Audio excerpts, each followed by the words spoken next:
Buenos días, buenas tardes y buenas noches, colegas y relacionados. Bienvenidos a esta charla de Arista Global Group para Iberoamérica y un poquito más allá.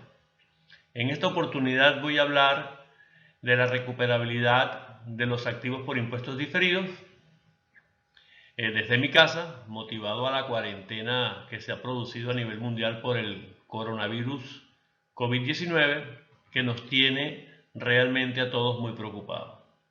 Mi nombre es Carlos Llobet, de Arista Global Group Venezuela y Aruba.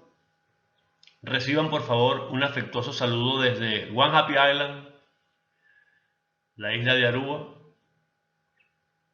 una de las mejores islas para vacacionar del Caribe y del mundo. Recordemos que el impuesto diferido es un tema complejo y el reconocimiento de activos por impuestos diferidos lo es aún más.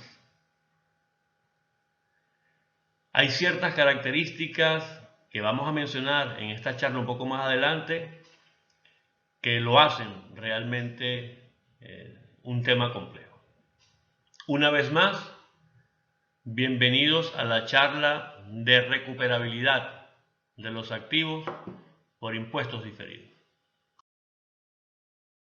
Abordaremos la charla con una breve introducción. Vamos a mencionar los objetivos de las normas contables, a diferencia de los objetivos de las leyes de impuestos sobre la renta.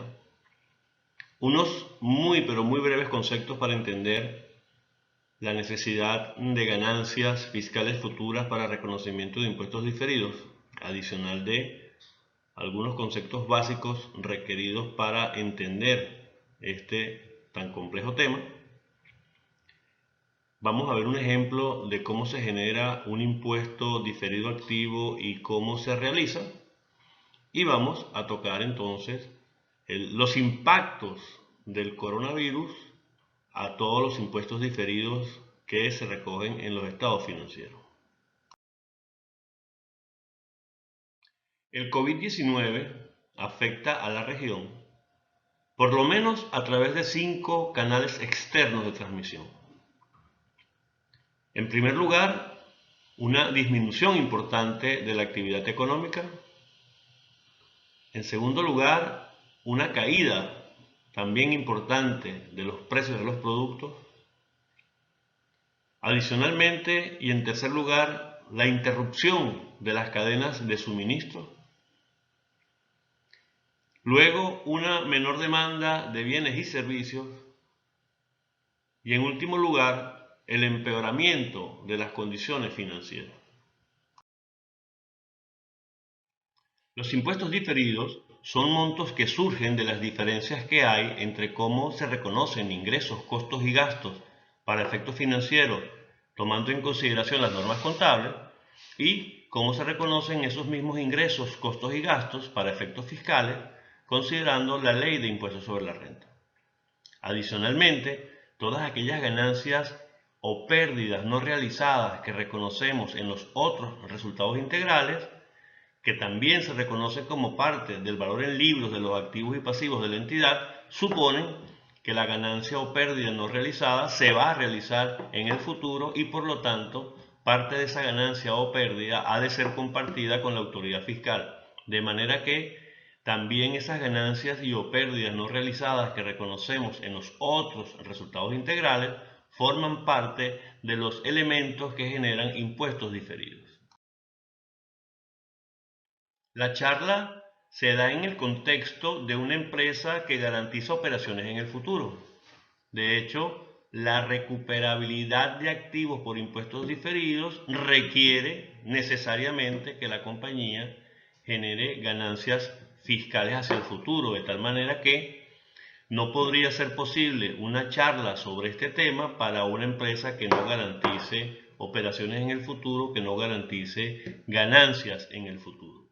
Entonces, bajo este contexto, la empresa a la cual estamos analizando la recuperabilidad de los activos por impuestos diferidos, pues ya pasó la prueba del principio de empresa en marcha y adicionalmente pasó una segunda prueba donde los eventos posteriores a la fecha de los estados financieros no son con un impacto suficientemente importante como para que el principio de empresa en marcha esté en duda.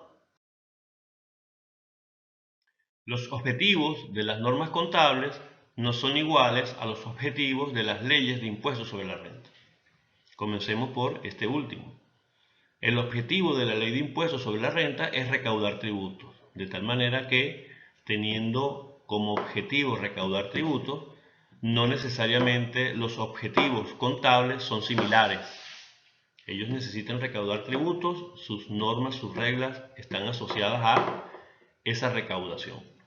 Cuando hablamos de normas contables y hablamos de los objetivos, se trata de preparar información financiera relevante, fiable, para que los usuarios de los estados financieros puedan tomar decisiones. De tal manera de que hay una gran diferencia entre la ley de impuestos sobre la renta y los principios de contabilidad, porque los objetivos definitivamente son diferentes. Uno de los conceptos que quiero repasar en esta charla es el de la asociación de ingresos y egresos. Para efectos contables, los ingresos y egresos deben tener armonía. Si, por ejemplo, el banco X hace un concurso sobre los consumos de tarjeta de crédito mayores a 500 unidades tributarias del mes de mayo del 2020, para disfrutar un viaje a Punta Cana en julio del 2021, uno se preguntaría, ¿y los costos asociados con ese viaje a Punta Cana, aviones, hoteles, comidas, traslados, cuándo los reconozco?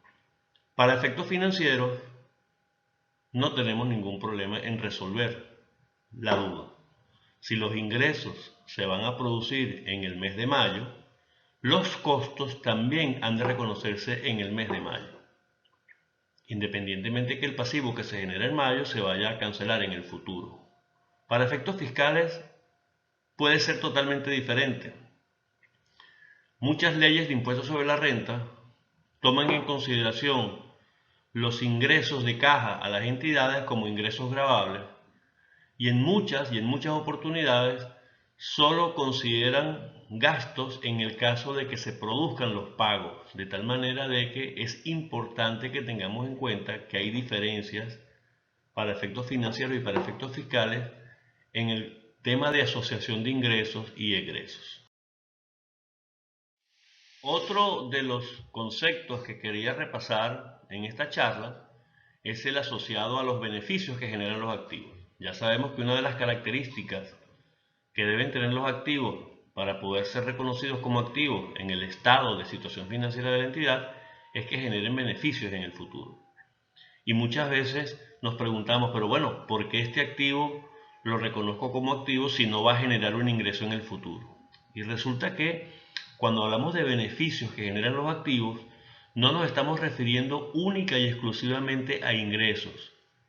Igualmente, los ahorros en costos que puede generar un activo en el futuro son beneficios, de tal manera de que tengamos en cuenta que no solamente los ingresos son beneficios, sino también los ahorros en costos. De esta manera nos daremos cuenta del por qué ciertos activos permanecen reconocidos como activos en el estado de situación financiera.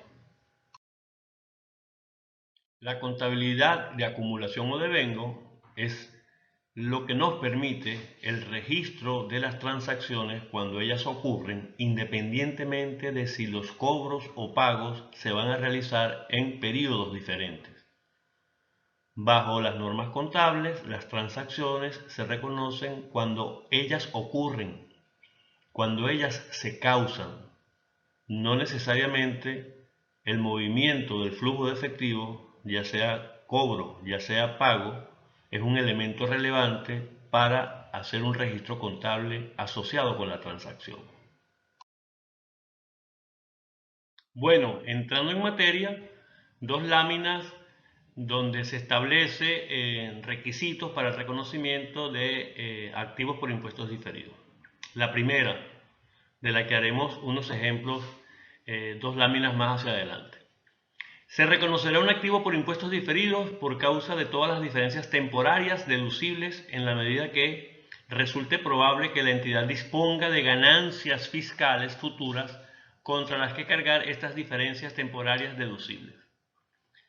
Vamos a hacer posterior a la siguiente lámina un ejercicio para entender un poco a qué se refiere que la entidad disponga de ganancias fiscales futuras.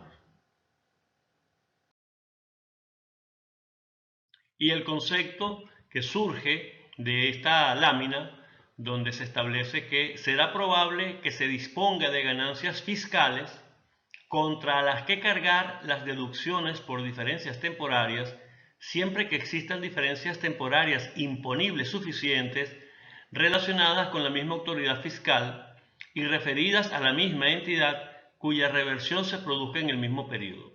En esta lámina lo que se establece es: podríamos registrar impuestos por activos, impuestos diferidos por activos, hasta la cantidad de impuestos diferidos por pasivos, siempre que se vayan a revertir en el mismo ejercicio en el futuro, pero se refieran a la misma entidad y a la misma autoridad fiscal. Esto significa que podríamos entonces no solamente tomar en consideración las ganancias fiscales que va a generar la compañía en el futuro, sino tener en consideración qué tan acompañados vienen estos activos por impuestos diferidos de pasivos por impuestos diferidos que nacen y se revierten en las mismas fechas, de manera de que podrían acompañarse en el tiempo.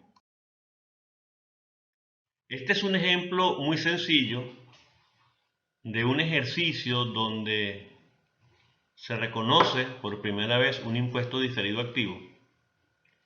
Y vamos a referirnos a la primera columna como la información financiera, la segunda columna como la información fiscal, la información financiera, los estados financieros, la información fiscal, la declaración de rentas. Veamos que utilidad antes de diferencias es exactamente igual, 1000 unidades monetarias. Y vamos a utilizar como diferencia entre esta contabilidad financiera y fiscal un apartado para pérdidas por deterioro de los inventarios que se ubicó en el conteo físico de inventarios a la fecha de cierre, unos inventarios dañados en el almacén.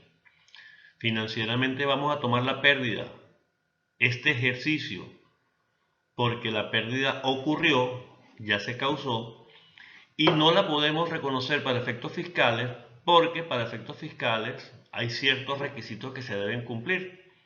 Por ejemplo, podríamos tener dos requisitos, como la destrucción del material por un lado, en presencia de un fiscal de Hacienda en segundo término. Eso va a ocurrir en este ejemplo en el ejercicio siguiente. Basado en esta diferencia, la utilidad neta antes de impuestos para efectos financieros es 900. Si la tasa de impuestos fuese el 25%, tendríamos un gasto de impuesto de 225. Para efectos de la declaración de rentas, la utilidad neta antes de impuestos es 1000 y el impuesto por pagar sobre la base del 25% son 250. Vean entonces los dos asientos que se producen contablemente para registrar esta transacción.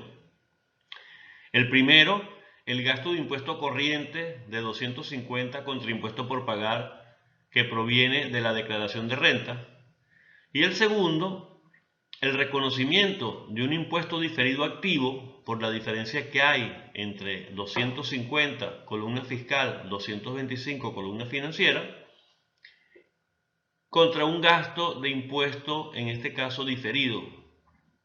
En este caso, la presentación la vamos a ver en la siguiente lámina, la presentación financiera de esta transacción. Nótese entonces, para efectos financieros, que tenemos una utilidad antes de impuestos sobre la renta de 900, producto de la columna financiera de la lámina anterior, y que tenemos un gasto de impuestos sobre la renta que está conformado por dos elementos: el elemento corriente, que proviene de la declaración de renta, que sería un gasto de 250, pero el elemento diferido, que proviene del registro contable de un activo por impuesto diferido, porque se trata de un monto que vamos a recuperar en el futuro. hemos pagado 250 en vez de 225 y en nuestra evaluación sostenemos que estos 25 van a ser recuperados en el futuro. Por eso es que la presentación se hace de esta manera. Veamos ahora en la siguiente lámina el año donde el impuesto se realiza.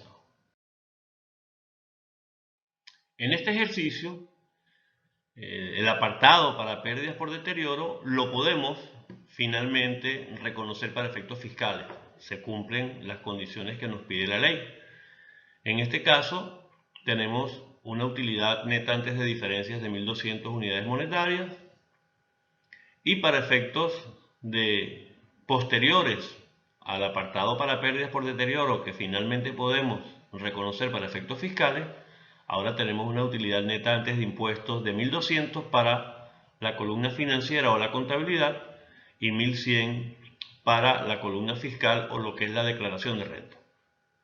Fíjense que ahora en la columna financiera el 25% de 1.200 es 300, que sería el gasto de impuesto del año del ejercicio, pero el impuesto por pagar no son los 300, ahora son 275, de tal manera de que estamos tomando en consideración el menor valor, el menor pago que iba a ser en el futuro producto del impuesto diferido que reconocí el año anterior. Se está cumpliendo la evaluación pertinente. Este pago que estoy haciendo de más en el ejercicio 1 cuando nace el impuesto diferido activo me va a permitir pagar menos impuesto en el futuro. Este sería un ejemplo clásico. Los asientos en este caso serían el gasto de impuesto corriente de 275 producto de la información que produce la declaración de renta y en segundo término ahora la realización del impuesto diferido activo donde se realiza, se compensa, queda en cero con cargos al gasto de impuesto diferido. Veamos en la siguiente lámina cuál es la presentación en esta situación. En este segundo ejercicio, donde el impuesto diferido se realiza, vemos ahora el año 1 comparativo con el año 2. En el año 2 una utilidad antes de impuestos de 1.200. El gasto de impuesto, sabemos que el total es 300, pero una parte es corriente, que viene de la declaración de rentas, 275, y una parte viene del gasto de impuesto diferido, que es la parte del activo por impuesto diferido que se está realizando. Esta sería entonces la presentación para efectos de los estados financieros. Permítame regresarme al ejercicio 2, donde el impuesto diferido activo se está realizando, para que podamos de alguna manera analizar el tema complejo de la necesidad de que hayan ganancias fiscales en el futuro para que se pueda producir la recuperabilidad del activo por impuesto diferido. Si se fijan en la columna fiscal de este ejercicio, vean que desde una utilidad neta antes de diferencias de 1.200, cuando se realiza el activo diferido, esa utilidad fiscal queda en 1.100. Pero imagínense que la utilidad neta antes de diferencias, en vez de ser 1.200, sea igual a 0. La realización del impuesto diferido activo por 100, que sería el reconocimiento de las pérdidas por deterioro para efectos fiscales, no produciría exactamente nada. Porque antes de la realización o del reconocimiento fiscal de la pérdida por deterioro por el tema de los inventarios, ya el impuesto iba a ser igual a 0. De tal manera de que el reconocimiento para efectos fiscales de esta pérdida no va a alterar el pago que se iba a hacer de impuestos. De tal manera que bajo estas circunstancias, si en el ejercicio 1 hubiésemos sabido que la utilidad fiscal del ejercicio donde esta pérdida se iba a reconocer para efectos fiscales iba a ser igual a 0, pues no lo hubiésemos reconocido como un activo por impuesto diferido, sino que lo hubiésemos reconocido como parte del gasto de impuestos sobre la renta, porque era un elemento que no iba a producir una recuperación de impuestos en el futuro. Por lo tanto, Bajo esas condiciones no se permite el reconocimiento de activos por impuestos diferidos. Como para casi todas las cosas, debemos considerar entonces posibles escenarios, porque no necesariamente las cosas van a ocurrir de una sola manera, podrían haber diferentes situaciones. En este caso vamos a utilizar 3 posibles escenarios. La manera más sencilla de hacerlo es el escenario optimista, el escenario el más probable, el escenario pesimista. Los porcentajes que aparecen en esa lámina no necesariamente son porcentajes que podamos utilizar de manera genérica, de manera general. Habrá que analizar cada caso en particular para evaluar las posibilidades de que ocurra cada uno de estos escenarios. Como parte del escenario optimista, entonces tenemos el virus se desactiva por sí solo en el mes de mayo del 2020 y todo regresa bastante rápido a la situación anterior. Algunos podrían creer que esto es poco probable, pero les cuento que el coronavirus del 2002 llamado SARS se desactivó de manera que nadie puede explicar cómo fue que sucedió, por lo que es una probabilidad que vuelva a suceder. Se encuentra una vacuna o medicinas que anulan al virus y en el corto plazo todo regresa a la normalidad. Y producto de la disciplina de la población a nivel mundial, se logra aislar a las personas contagiadas. A las que están contagiadas se les atienden de la mejor manera, las mejores prácticas, logran salvarse en su mayoría y en pocos días regresamos a la situación anterior. Tenemos ahora el escenario el más probable. Este incluye, se logra reducir las tasas de infecciones durante el mes de abril, aunque la tasa de infección continúa creciendo a niveles inaceptables.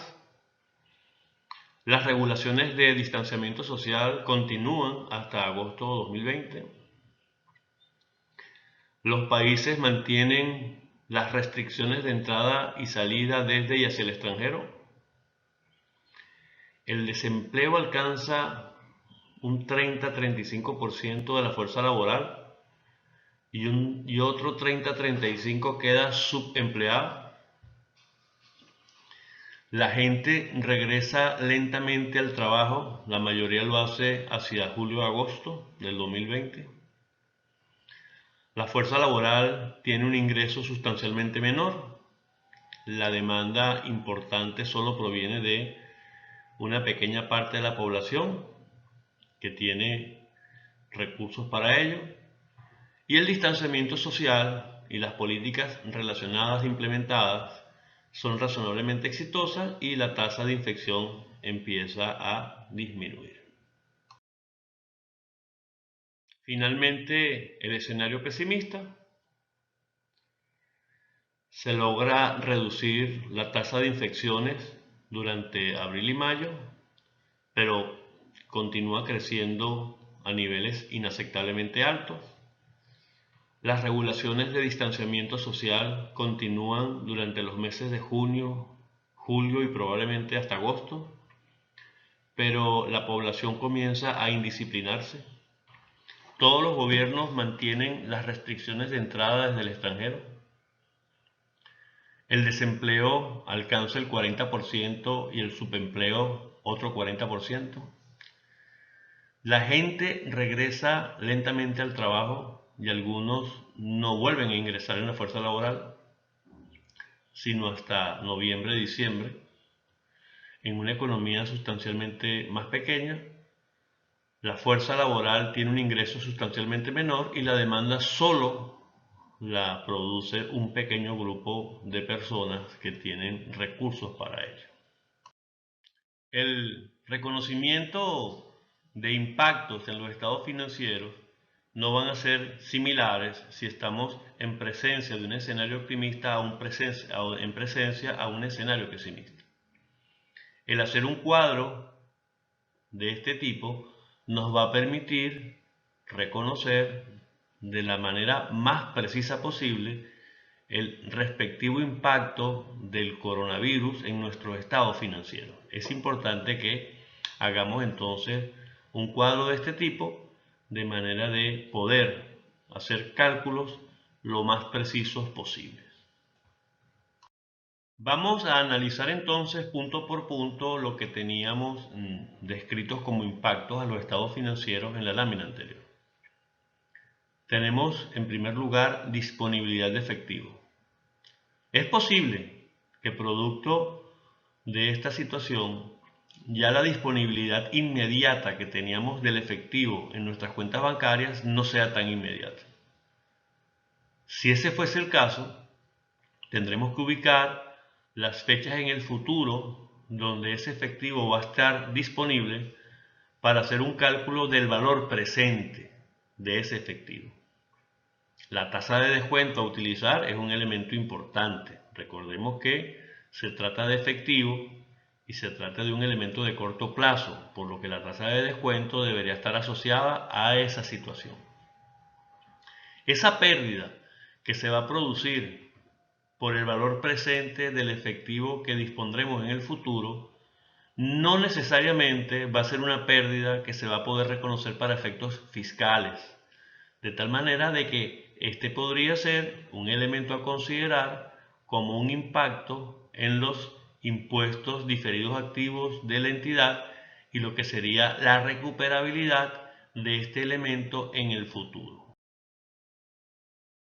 Hablemos ahora de las cuentas por cobrar, de ese apartado para deterioro de las cuentas por cobrar. Recordemos que bajo esta situación, algunas cuentas por cobrar se van a cobrar un poco más tarde, algunas un par de meses más tarde, algunas después de 6 meses más tarde o más, algunas no se van a cobrar. De tal manera que tenemos que hacer un recálculo del apartado para el deterioro de las cuentas por cobrar. Pero debemos considerar que por lo menos un método relacionado con experiencias pasadas podría no ser adecuado debido a que experiencias como esta no hemos tenido en el pasado, por lo menos en el pasado reciente.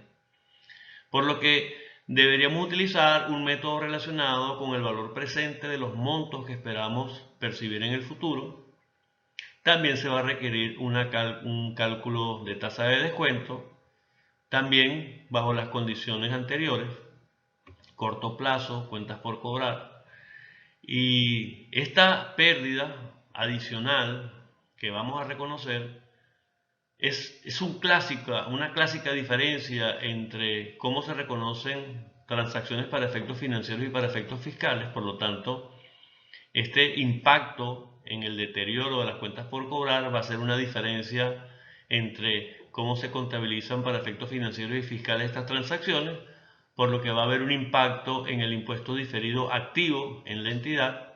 Y bueno, el tema de la recuperabilidad en el futuro es un tema que nos atañe y que debemos tener en cuenta. Similar al punto anterior, tenemos entonces lo que sería el apartado para el deterioro de las existencias. En este caso y bajo las actuales circunstancias, los inventarios podrían venderse por un monto menor al que teníamos estipulado. Por otro lado, los inventarios podrían tardar más tiempo en venderse, por lo que la rotación del inventario se haría un poco más lenta.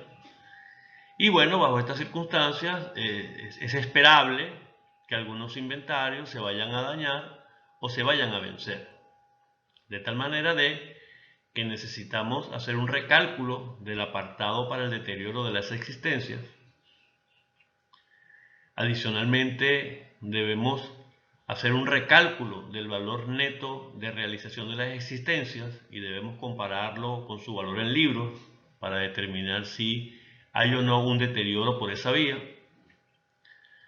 El hecho es que el reconocimiento de existencias de lento movimiento de manera adicional y el hecho de que hayan inventarios dañados de manera adicional va a originar un cálculo adicional de reserva para inventarios, lo cual, como en el caso anterior, es una partida clásica de diferencias entre cómo reconocemos financiera y fiscalmente estas transacciones.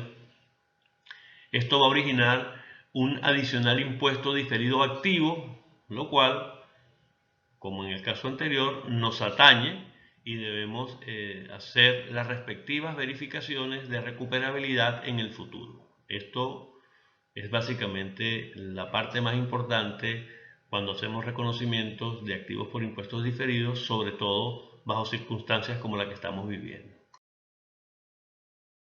Con relación a la propiedad, planta y equipo, también tenemos temas importantes que comentar. El hecho es que si el patrón de beneficios esperados por el uso de los activos cambia, en este caso cambia hacia una disminución, nosotros tenemos la obligación, de acuerdo con la normativa, de revisar lo que sería la vida útil remanente de los activos o incluso el método de la depreciación, porque es importantísimo que haya armonía entre el patrón de beneficios que se espera por el uso de los activos y su costo relacionado, que en este caso es la depreciación.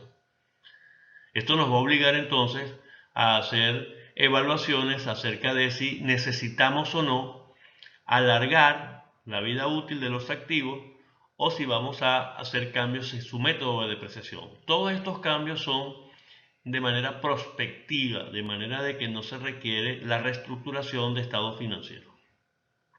Por otro lado, si estamos utilizando el método de la revaluación, pues es muy probable que el valor razonable de los activos a largo plazo haya cambiado, de tal manera de que requeriríamos nuevos avalúos para hacer comparaciones del valor razonable de los activos con sus valores en libros para hacer los ajustes respectivos.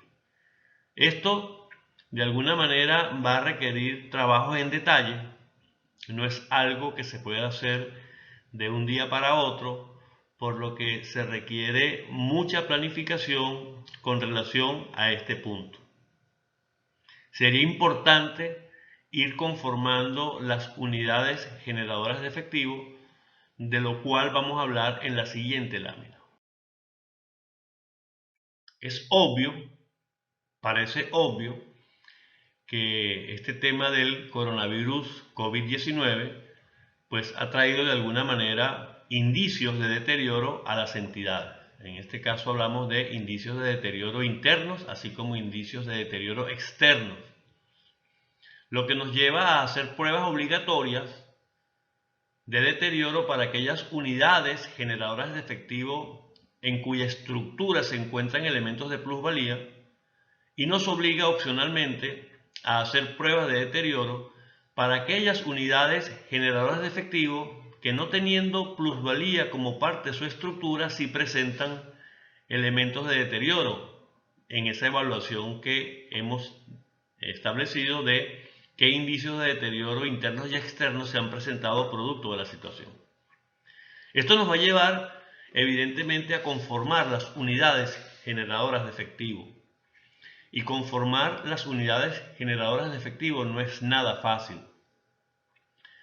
Las unidades generadoras de efectivo están estructuradas con los activos que directamente producen bienes que de alguna manera producen efectivo a la entidad, pero también los activos corporativos indispensables en la entidad, pero que no producen efectivo a la entidad, deben distribuirse de manera proporcional en cada una de las unidades que generan efectivo de la entidad. También podríamos estar en presencia de activos que tienen provisiones para desmantelamiento como parte de su valor en libros, lo que se hace evidente que va a haber una provisión por desmantelamiento de ese activo en el pasivo de la entidad, que también va a formar parte de lo que es la estructura de la unidad que genera efectivo. Y si esa unidad generadora de efectivo se adquirió en una combinación de negocios donde se produjo una plusvalía, o la unidad generadora de efectivo se impactó en la compra de activos en una combinación de negocios, pues tendrá también una plusvalía como parte de su estructura. De tal manera que es un trabajo sumamente complejo y no debemos dejarlo para otra oportunidad. Comencemos a hacerlo porque es una tarea que debería estar concluida. Por otro lado, vamos a tener que hacer cálculos de valor de uso y de precios de venta menos los costos de la venta. Pero en este cálculo del valor de uso va a depender de si la unidad que genera efectivo tiene vida limitada o vida ilimitada. En el caso de que tenga vida ilimitada, tendríamos que calcular incluso flujos de efectivo por la perpetuidad. No son cosas que se pueden hacer de un día para otro, por lo que deberíamos estar muy conscientes de la necesidad de hacer todo este tipo de cálculo adicionalmente de la conformación de las unidades que generan efectivo. En este caso, el cálculo de la tasa de descuento también va a ser un elemento indispensable, pero la tasa de descuento que se requiere en este caso es la famosa promedio ponderado de costo de capital, que de alguna manera requiere para efectos de el patrimonio de la entidad lo que es la tasa de rendimiento que espera el inversionista, que la obtenemos a través de lo que es el Capital Asset Pricing Model, o en español modelo de precios de los activos financieros. Este cálculo de esta tasa no es nada sencillo, por lo tanto, cuando hablamos de hacer cálculos de deterioro bajo las actuales condiciones, estamos hablando de un complejo trabajo o una actividad muy compleja que debemos asumir de la manera más rápida posible.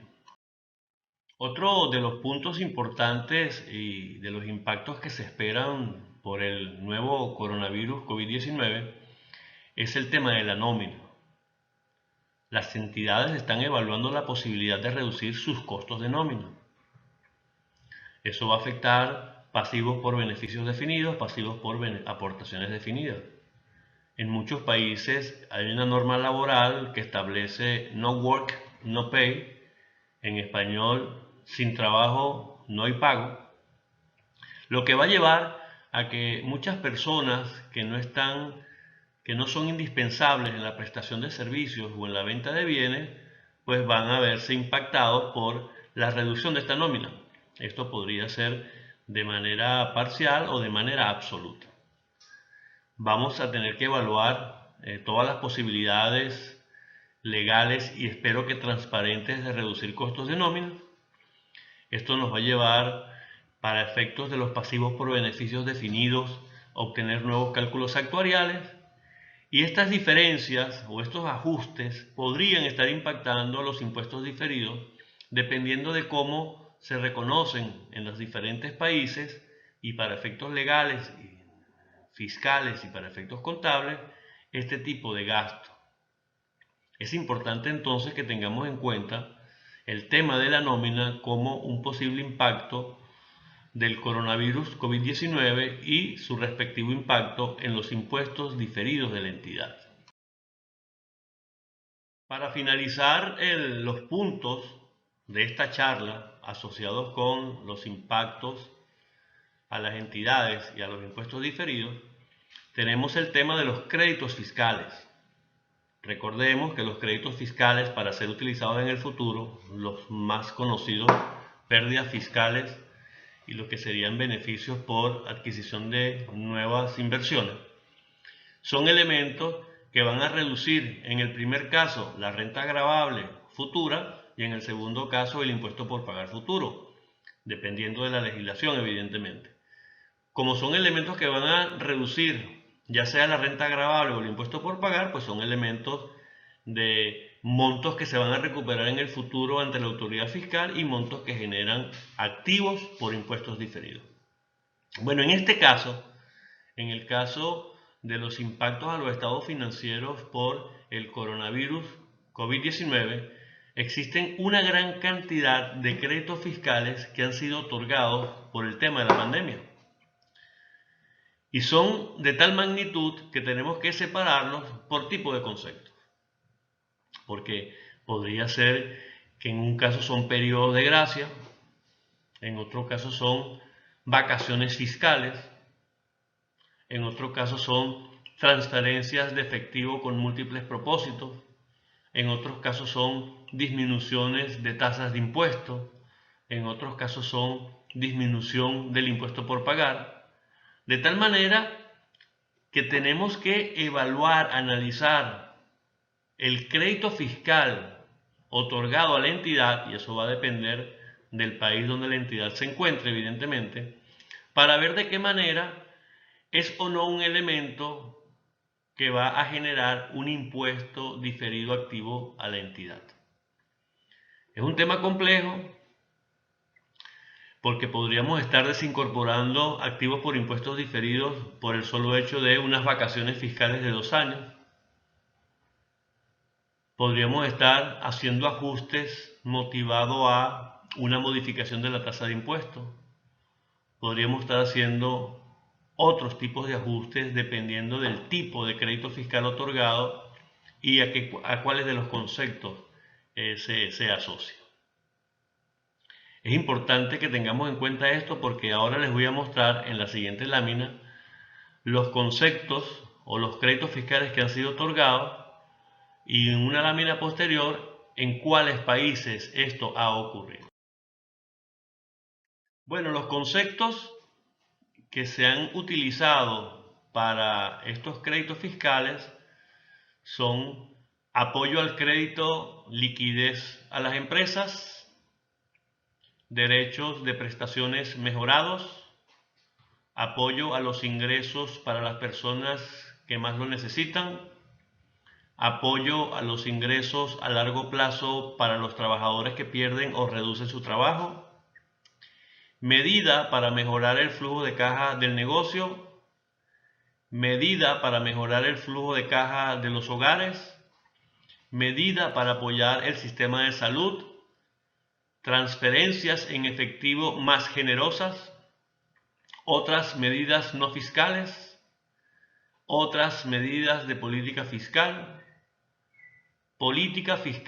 de apoyar el consumo, política fiscal de apoyar el empleo, política fiscal de apoyar la inversión, apoyo temporal a los ingresos para los trabajadores, apoyos salariales a los trabajadores. Como verán, hay una gran cantidad de conceptos asociados con los créditos fiscales. Algunos aplican a las entidades, algunos no. Habrá que analizar en qué medida estos créditos fiscales impactan a la entidad y en qué medida generan impuestos diferidos activos. Es muy importante este tema motivado a la gran cantidad de conceptos que existen relacionados con créditos fiscales a ser utilizados en el futuro. En esta otra lámina, y seguramente no se verá bien, los conceptos que mencioné anteriormente en la parte de arriba y en la primera columna, los países que lo han otorgado. De tal manera que no es algo sencillo, es algo bastante complejo que requiere de nuestro tiempo para hacer las respectivas evaluaciones tanto del impacto como de si vamos a poder o no reconocer activos por impuestos diferidos por los créditos fiscales que han sido otorgados a la entidad. Recordemos entonces lo que hemos dicho láminas atrás de la necesidad de que existan ganancias fiscales en el futuro contra las cuales el activo por impuesto diferido se pueda revertir y que pueda disminuir el impuesto por pagar, pero también que los activos por impuestos diferidos podrían reconocerse en la medida de que surjan con pasivos por impuestos diferidos que se vayan a realizar en el futuro en los mismos ejercicios en los que se van a realizar los activos por impuestos diferidos, lo cual requiere que sea para una misma entidad y que tenga que ver con la misma autoridad fiscal. Pero en el caso de que vayamos más allá del acompañamiento de activos con pasivos y que se requieran ganancias fiscales para que los activos se puedan reconocer, pues necesariamente vamos a requerir un flujo de caja proyectado. El flujo de caja proyectado, tanto para efectos financieros como para efectos fiscal, nos va a servir para determinar la suficiencia de ganancias fiscales en el futuro para aquellos activos por impuestos diferidos que lo requieran, para que en el momento de su realización puedan disminuir el pago de impuestos. Necesariamente estos flujos de caja proyectados van a ser impactados por todos los temas que hemos estado conversando y todos los ingresos, costos y gastos que suelen utilizar las gerencias para prepararlo tendrán que ser de alguna manera impactados por la evaluación de la capacidad de recuperación y o pago de efectivo que tiene la entidad relacionada con cobranzas a clientes, vencimiento de inversiones líquidas de corto plazo, recuperaciones y o pago de préstamos, capital e intereses, lo que son los desembolsos por pasivos con proveedores, los pasivos con impuestos, los pasivos con trabajadores y seguramente con una buena cantidad de conceptos adicionales que se tendrán que incorporar. La necesidad de los flujos de caja proyectados es imperante, o sea, es necesaria. Solamente teniendo esta información es que podemos satisfacernos de que ciertos activos pueden ser registrados, solamente sabiendo que en el futuro habrán ganancias fiscales disponibles para poder ellos realizarse y adicionalmente cumplir con la disminución de los pagos de impuestos.